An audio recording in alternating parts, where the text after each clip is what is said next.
दोस्तों, जब भी दुनिया की सबसे बड़े जहाज की बात आती है तो हमारे मन में टाइटैनिक शिप का नाम जरूर आता है, जो कि 17 मंजिल बिल्डिंग से भी ऊंचा था। लेकिन सवाल यह है कि आखिर इतना बड़ा जहाज अपनी पहली यात्रा में ही पानी में कैसे डूब गया? क्या ये नेचुरल घटना थी या फिर इसके पीछे कोई कारण था? आखिर क्या हुआ उस रात को जिसकी नज़र लग गई? इन सभी सवालों का जवाब हम आपको इस वीडियो में बताने वाले हैं।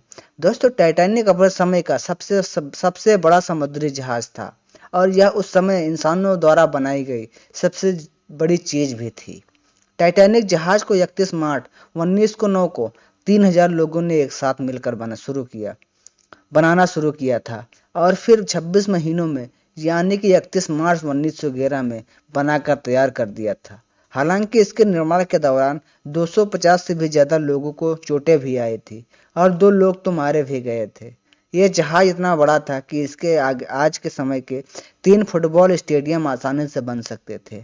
और जिस दिन यह बनकर तैयार हुआ था यानी कि 31 मई 1911 को, तो इसे देखने के लिए 1 लाख से भी ज्यादा लोग आए थे। इसके बाद डेकोरेशन और चिमनियां बनाने का काम 1 अप्रैल सन 1912 तक चलता रहा और इसी महीने में इसे अपनी पहली यात्रा के लिए भी जाना था, जो कि इसकी आखिरी यात्रा भी थी।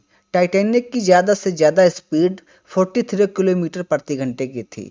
इसमें लगी सीटी की आवाज़ इतनी तेज थी कि इससे 16 किलोमीटर दूर तक सुना जा सकता था। टाइटैनिक 10 अप्रैल 1912 को इंग्लैंड के कैलिफोर्निया से न्यूयॉर्क की ओर रवाना हुआ। 4 दिन तक सब ठीक चलता रहा, लेकिन 14 अप्रैल 1912 को रात 11:40 पर ये एक आइसबर्ग से टकरा गया और इसके निचले हिस्से में पानी भरना शुरू हो गया। जहाज को आइसबर्ग से टकराते ही जहाज पर खौफ का माहौल पैदा हो गया, लेकिन संकट के समय कुछ समझदार लोग आए और सबको दिलासा देते हुए कहा, डरने की जरूरत नहीं है, हमें हिम्मत से काम लेना चाहिए। फिर जहाज पर मौजूद लाइफ बोट से बच्चे और औरतों को सुरक्षित उतारा जाने लगा। आइसबर्ग से टकराने के लगभग 2 घंटे 40 मिनट के बाद यह जहाज पानी में डूब गया। एक अनुमान के अनुसार जहाज पर 3545 लोग सवार थे, जिनमें से 2685 यात्री थे और 860 क्रू मेंबर यानी जहाज में देख रेख करने वाले थे। और दुख की बात तो यह है कि इनमें से 1533 लोग अपनी जान गंवा बैठे थे। टाइटैनिक जहाज पर सिर्फ 20 लाइफ बोट ही थी, जो केवल 2% लोगों को बचाने के लिए काफी थी। लेकिन अगर जहाज पर ज्यादा लाइफ बोट होती तो लोगों की जान नहीं जाती। दोस्तों, इस दुर्घटना में मरे सिर्फ 306 लोगों की लाशें मिल पाई थी। बाकी लोगों की लाशें का तो पता ही नहीं चला कि वो कहाँ गई।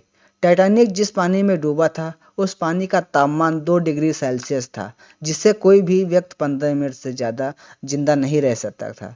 जहाज को धीरे धीरे डूबने की खबर मिलने के बावजूद भी इसके म्यूजिशियन इसके डूबने के वक्त तक गाना बजाते रहे, ताकि कुछ समय बाद मरने वाले जा रहे लोग अपने आखिरी समय को खुशी से बिता सके।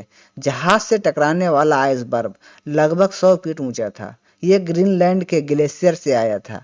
एक अनुमान के अनुसार टाइटैनिक से टकराने वाला आइसबर्ग 10 साल पहले ग्रीनलैंड से अलग हुआ था और टक्कर के 2 हफ्ते बाद ही यह भी नष्ट हो गया था, क्योंकि टक्कर से आइसबर्ग को भी काफी नुकसान हुआ था। टाइटैनिक को हर दिन 600 टन कोयले की जरूरत होती थी। इसके 800 क्रू मेंबर की टीम में 170 लोगों का काम सिर्फ कोयले को भट्टी में डालना था। दोस्तों, टाइटैनिक दुर्घटना उत्तरी अटलांटिक सागर में हुई थी। जहाज का मलबा ढूंढने में लगभग 75 साल लग गए थे। काफी कोशिशों के बाद 1 सितंबर 1985 को टाइटैनिक का मलबा ढूंढ लिया गया था। तो गाइस, आई होप ये कहानी और ये फैक्ट आपको जानकर बहुत अच्छा लगा होगा। गाइस,